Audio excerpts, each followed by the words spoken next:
আজকে ঘটে যাওয়া আমার জীবনের কিছু অদ্ভুত মুহূর্ত যা আপনাদের সঙ্গে শেয়ার করতে চাই। আজকে যখন আমি মাঠে চাষ করি তখন এক চাষি ভাই আমাকে এসে বলল যে আমার জমিটা আপনাকে চাষ করে দিতে হবে, চলেন। তো আমি বললাম ঠিক আছে, অসুবিধা নেই, চলেন চাষ করে দেবো। তো আমি জমিওয়ালাকে বললাম যে গাড়িটা কোনখান দিয়ে ঢোকাতে হবে, অনেক জমিতে বোনা কমপ্লিট হয়ে গেছে।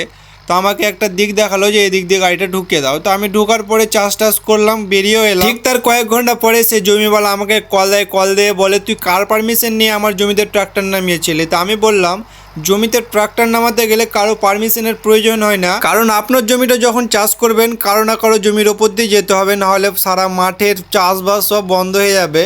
তো আমাকে বলছে আমি কিছু জানি না, তুই আমার জমিতে ট্রাক্টর নামিয়েছিস, তোকে ফাইন দিতে হবে। তো আমি বললাম আপনার জমি কি ফসল বোনা ছিল? বলছে না।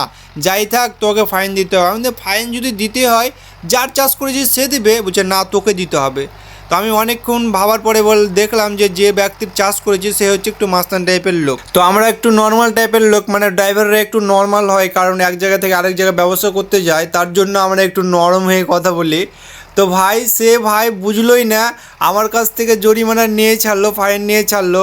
তো সে ভাইয়ের উদ্দেশ্যে বলছি যে ওপরওয়ালা সব কিছু দেখলো, এবং পরবর্তীতে নেক্সট টাইম আপনার জমিও কারো জমির ওপর দিয়ে চাষ করতে নিয়ে যাবেন, ইনশাল্লাহ সেই দিনটা আমার হবে আর আজকের দিনটা আপনার।